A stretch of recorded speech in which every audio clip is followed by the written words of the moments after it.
Welcome to the Cybersecurity Vault. I'm your host, Matthew Rosenquist, CISO, industry cybersecurity strategist and advisor. And today, we're going to talk about the importance of simplifying cyber safety for the benefit of everyone. And I get the absolute pleasure in talking with Sandra Estok. And Sandra is the founder and CEO of Way to Protect. She's an author, cybersecurity expert, board member, and TEDx speaker. Welcome, Sandra. Thank you for coming and talking with us today. Thank you so much. I'm just delighted to be with you, Matthew. It's just been a while. It's an important topic. I mean, cybersecurity is not just a technical endeavor, right? I mean, No. attackers often pursue people to either gain access to valuable systems or to directly victimize them. And this Absolutely. includes companies, of course, adults, but also children.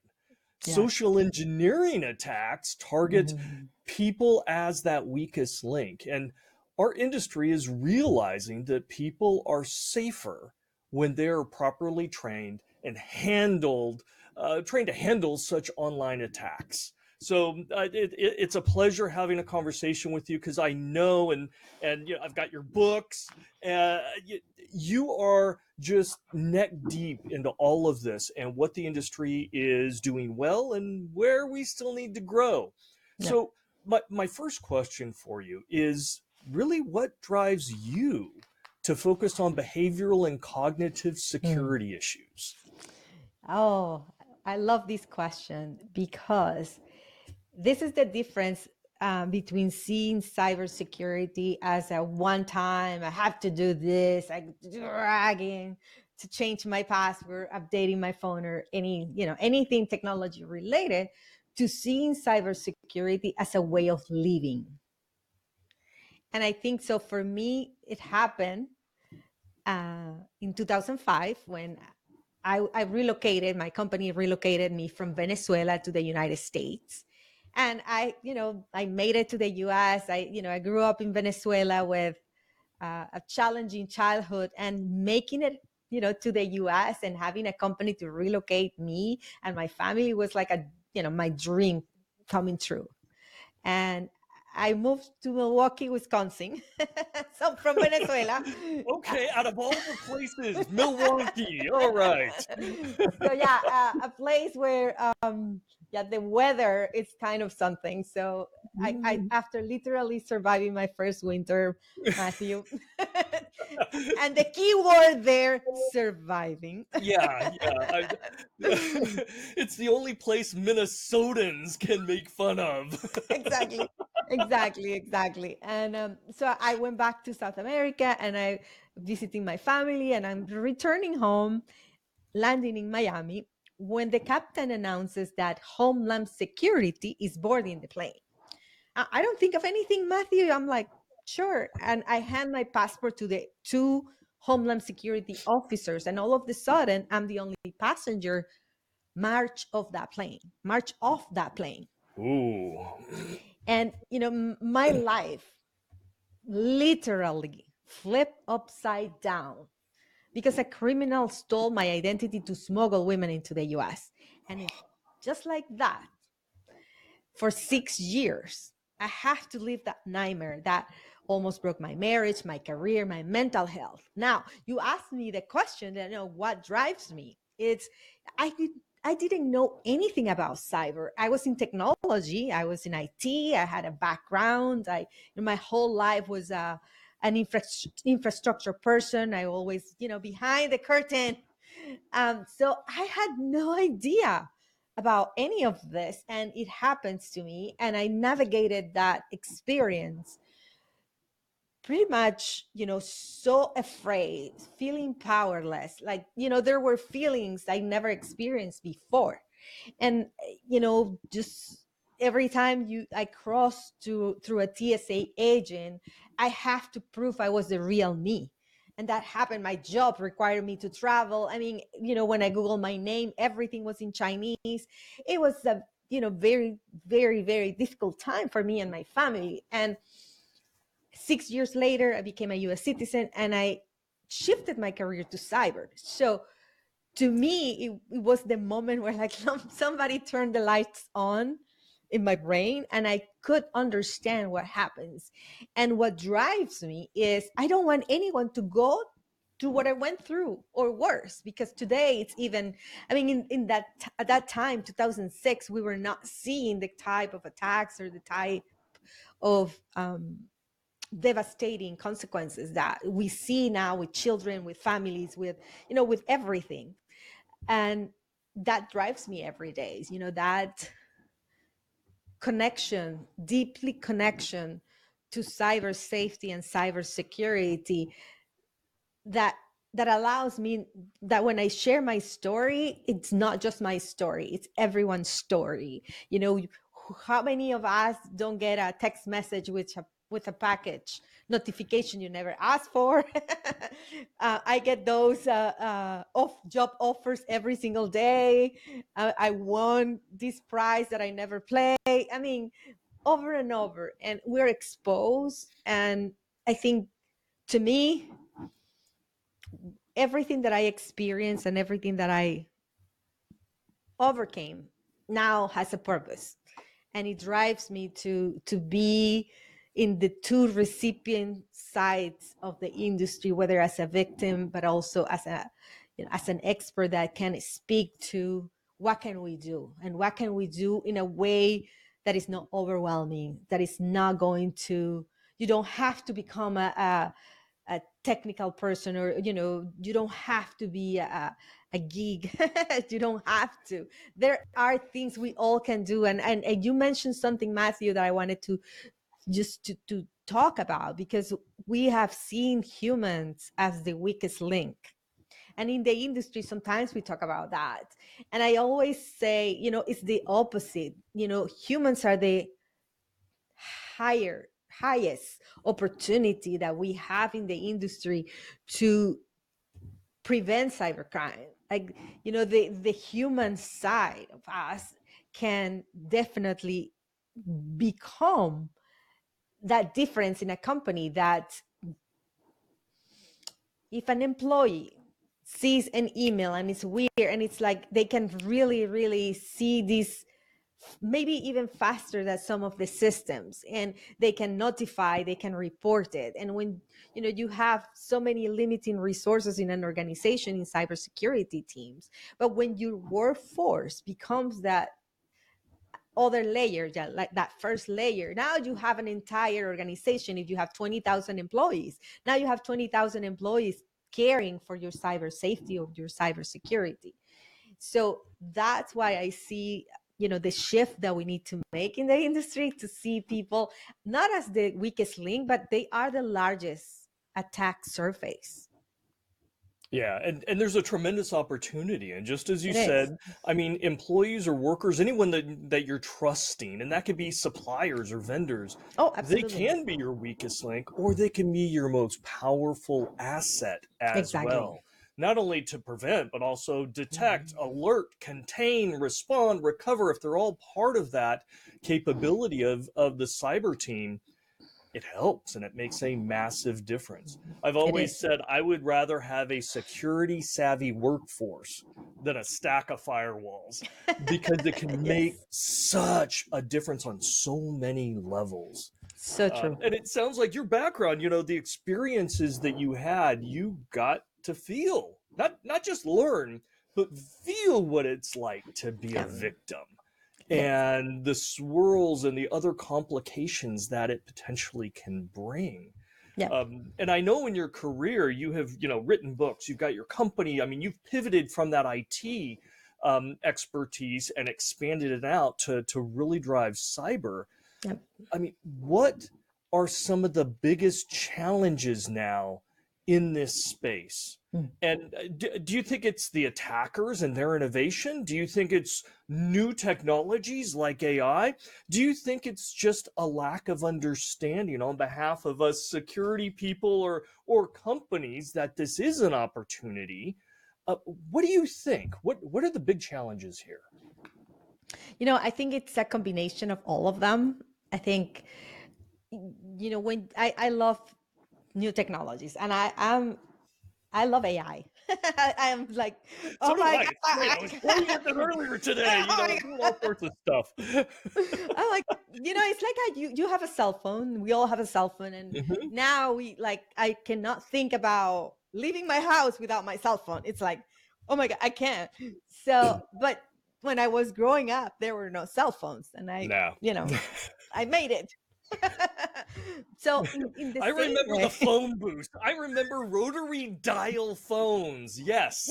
I remember they call like they you have to put a coin and you have Yep. to dial it. I that Yep. was It me. used to be a dime. When I first saw them, it was a dime to make a call. Oh my So, goodness. yes. Yes, you're dating us, Matthew. I know. Oh, yeah. Yeah. We should cut this from yeah, we don't want people to know that. But my point is, technology is this fascinating tool, and it's another way to make us more human. So one of the challenges that I see in the, sometimes if you see technology as the enemy, if you see technology as something that you have to drag and you have to do things, it's boring, or is this or it's that. Um, I think that's one of the biggest challenges. Seeing technology just as a tool that can allow me to be more human, as a tool that can allow me to be more productive, more, to learn more, to do more. And I think the challenge that I see is the disconnection sometimes that we have in the way that we consume technology, that we consume social media, that we consume, how we interact online. So in the industry, you have a lot of people that are very technical, that are amazing, that have incredible skills. But when they try to communicate, it's so complicated that it's overwhelming to someone that has no idea about technology. And the biggest challenge that I see right now is, how do I engage someone with technology or with cybersecurity, with cyber safety, with anything, and make it relevant to them, and make it something that I actually want to do, that I don't have to drag, that it's not a compliance base. It's not that if I don't do this, my employer is gonna, I'll be in trouble. One of the things that I see we do in the industry, and it's a trend that, it make me think so much, because we do these phishing exercises, right? We Yes. fish people, and and some people see that you are tricking them. Yeah, we want to train them. But how we're positioning training is, when you click that link, what do we do if you click so many times, or if we don't do this? You have to do more training. So we are positioning training as a punishment tool. Like, if you don't do this, I'm going to give you more training. So, Or it's going to go in your employee record, or your manager is going to be notified, or we're going to put your exactly. name on the ugly board Exactly. So I ah, think that, that's a challenge that we in the industry have to see the difference, and start using language, start using techniques that allow anyone, not just technical people, to relate to technology, and to want to do the right things. right. And every single time I'm speaking, I was doing a speaking engagement recently, and I wanted to do something memorable, something that people will remember, relate. And I took, that you can buy fake money, right? You can buy these hundreds of $100 bill, prop money. And I put that large amount of money in one side. And then I put 1, 2, 3, 4, 5, 6 in the front of that money. And then I wrote password, and I wrote these simple words. And I say, here is your savings. Here is what you have to, like, every month you have money that goes to your bank account. It's 1, 2, 3, 4, 5, 6, or password, or, you know, my dog's name, strong enough to to hold, right, an attacker, a criminal, so my money still there, is that strong enough? And when you give a visual, when you're like, oh my God, yeah, that's the password that I use. Or when you say, That's oh my, way too easy. It's not secure. no, No, and then, no. I but don't want that stack of money of mine to disappear. and Which you, goes back to the relevance, right? You're yes, saying you have to have relevance. yes, I love the creativeness as well, right? It's the visual, it's the very visceral understanding. You also mentioned kind of the positive aspects, not just focusing on the negative, yes, but absolutely. also the positive. Absolutely, because we are, we either are running from pain or we are going towards enjoyment, right? You want to have something that makes you feel good. Like, who doesn't want to be happy? Who doesn't want to be feeling smart, feeling confident? Like, those are good feelings. And, cyber criminals, I call them cyber monsters, by the way. But cyber monsters have created an incredible ecosystem where they play emotions. Oh yeah. They are experts in humans, and the hot buttons. You know how that, Human manipulation. yes, Yes. you remember that easy button that was from Staples. It was red, and Oh, if the you push easy it, but the red easy button that you get to that was push. easy. Yes. Remember that? So that's, it's easy. So they have mastered how to manipulate, and it becomes easier for them, and then train, and they have staff, and they have, they are an organized entity that focuses on emotions and how to play those emotions. So I think in the industry, we use we don't use the same tactics Yeah. in the same effective way. We want to scare them. Well, we want to tell them, don't do this, like, don't go fit, like, we want to emphasize the badness that happens, with Yeah. cybercrime, rather than, if I use your emotions, and I use emotions that are pleasant, emotions that makes you feel good, emotions that have something nice that you can get home and that you can not wait to share with your family. If we start seeing cybersecurity that way, and embed messages, and embed, the content in a way that is beautiful, that is appealing, that it speaks to that person and how that person can relate to it, then now we are in the even field, because the emotions that are being played or used by cyber criminals, we can use them to highlight more cybersecurity, you know training, behavior, skills, etc. So I am fascinated by this, and this is an area where I focus a lot. Well, And basic psychology tells us yes, that negative reinforcement or punishment is less powerful than positive reinforcement. absolutely. And yet, our industry, cybersecurity, very quickly has gone down the path of I'm going to punish you, I'm going to give you negative reinforcement. You are breaking the rules, you are breaking the policy, there are Yeah. consequences. Yes. Don't you know you're putting people at risk? You should feel ashamed, you should be embarrassed. Yeah. And we are lessening the message, unfortunately. We have an opportunity Yeah. to encapsulate it in a positive way for a greater overall impact and effect. Yeah. And the attackers are doing this, right? Because you've just won the lottery. Yeah. You've just got a new package that you didn't expect. You've got all these things, and they're leveraging that positive emotion to get people to click on things, to respond, to share sensitive information, Yeah. whatever it is. So we are either knowingly or unknowingly, not maximizing our opportunity to shift behavior in a more constructive and secure way. Absolutely. Yeah, I couldn't agree more. Beautiful set.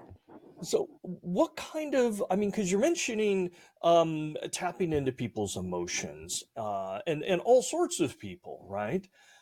what kinds of personal harms are you seeing come about nowadays Hmm. with these successful attacks? And you had a phrase, right? You didn't call them cyber criminals, right? You called them cyber monsters, Yeah. because some of those attackers aren't even necessarily going after money, No. right? You may have cyberbullying or something like that. I mean, what are you seeing? And Mhm. has there been a shift over time, for better or for worse?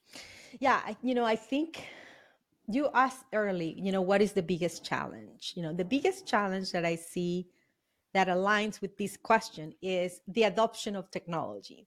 Cyber criminals don't have to comply with company policies. They don't have to. They don't have to. If only. They don't have to do anything. Like they can just. There is this new tool available. I can use it. Boom, right? The adoption in that criminal sphere is so much faster of new Yeah. technology, and we are seeing with AI, incredible technologies like deep fakes are so close to reality.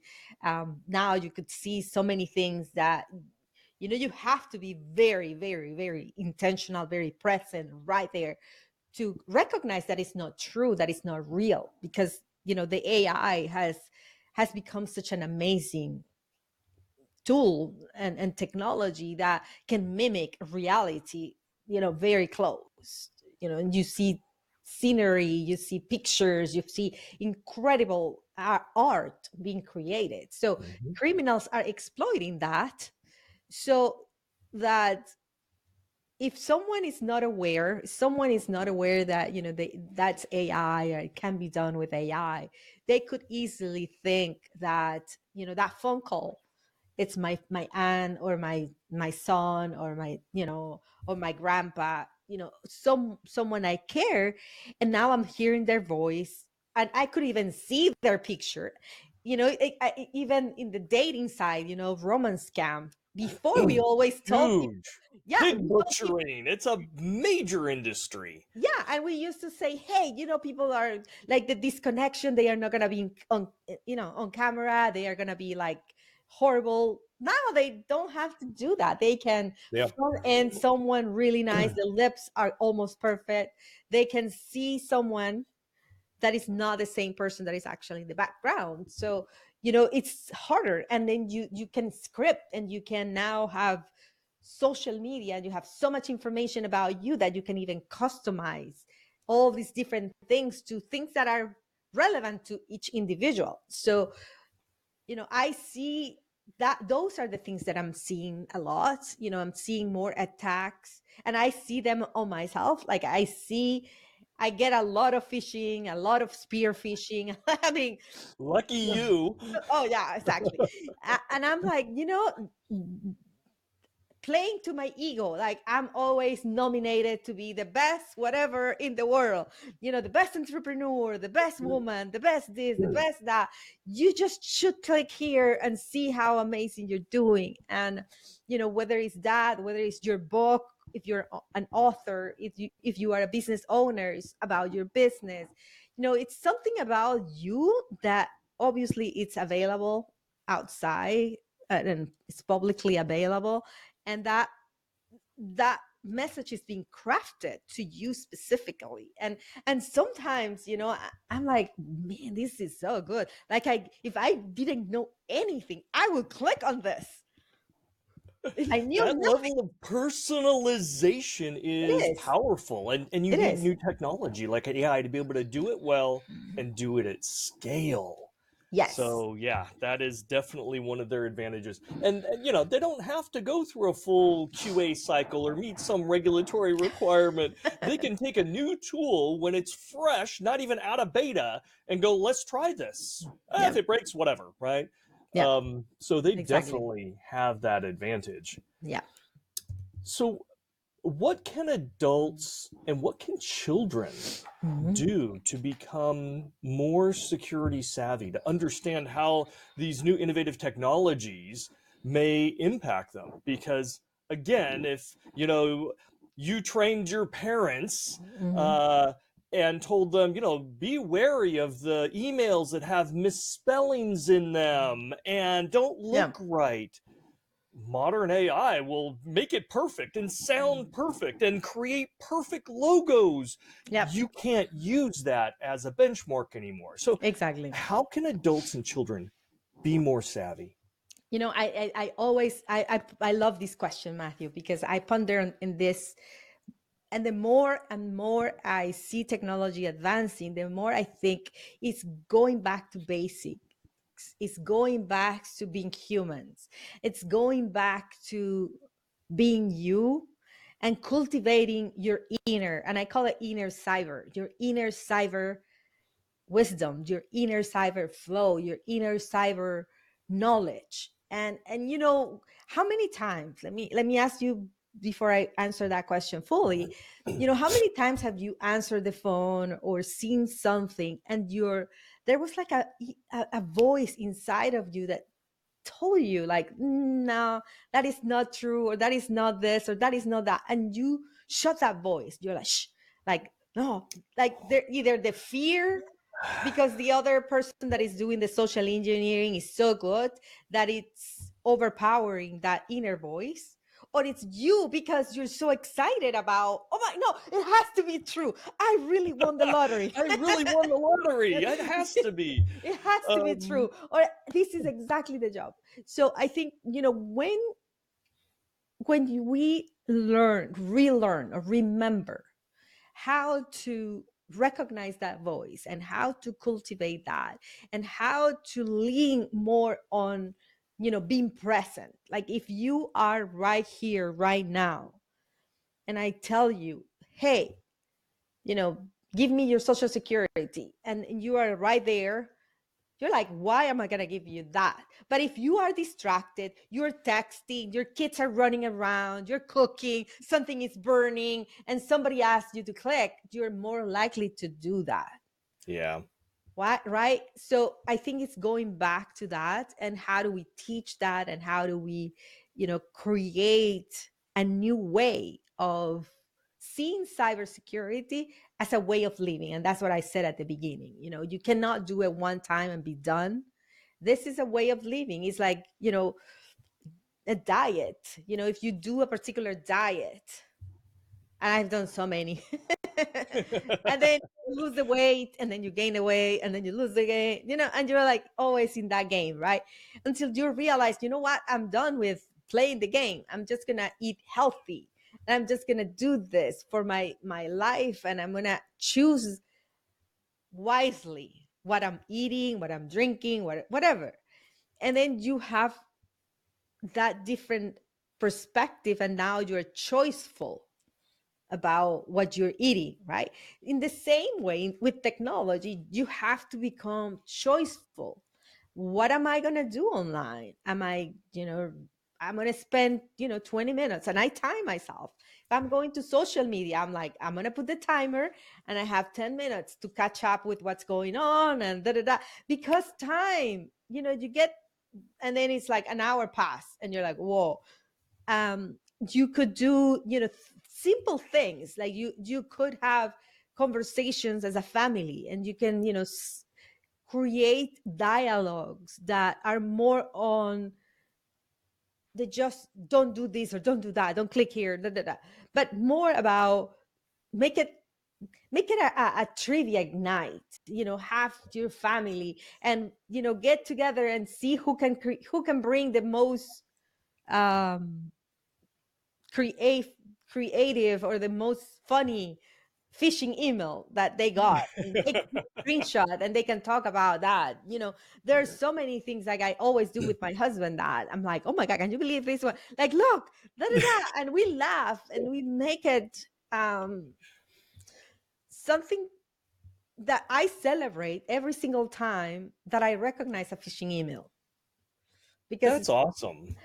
I mean, those kinds of thoughts, and so let me recap, right? One, you'd mentioned listen to that little voice in the back of your head because it's Yes. there for a reason. If you're walking in the parking lot and you look down a dark alley and that little voice is saying, "Don't Don't walk do down the alley," there's yes. probably a reason for it. That Yes, same little voice eventually also gets trained for our digital world. So it is. listen to the voice. The other thing you mentioned was be present in what you're doing, right? Yeah. Don't be distracted when somebody's asking you those. And the very best con artists are going to try and get you distracted or Yeah. excited or not thinking about the consequences. So you have to be present. And lastly, you brought up, be disciplined, be purposeful in how you engage Mhm. with our global digital ecosystem and Yep. everybody that's out there.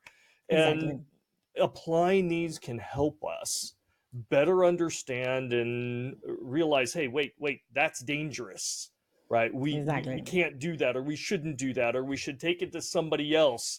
Let me go call Sandra and see what she thinks. And that's okay Yeah. too, right? Bring in Absolutely. experts to Yep. to take a look. I Hmm. get plenty of calls from family and friends and everything, and they're like, "Hey, I saw this." I'm like, "Yeah, don't touch that. Don't do that." And it's great when my employees across the company or my executives, I even have board members Hmm. send me a message and go, "I got this." Yeah, I'm like, "Yeah, don't respond, don't click, don't." Yep. Yep. Bad, just bad. I'll tell you more later. Let's get on the phone, but don't do it. So, Yeah. I think these are all, great coping mechanisms to help us. Yep. But my last question for you is not for the individuals, right? And you covered some of the challenges that we all have, but this is for the cybersecurity leaders out there, Hmm. right? How what are the best opportunity right now for them? Hmm. Because I guarantee every company, every organization, it probably can get better, most a lot better.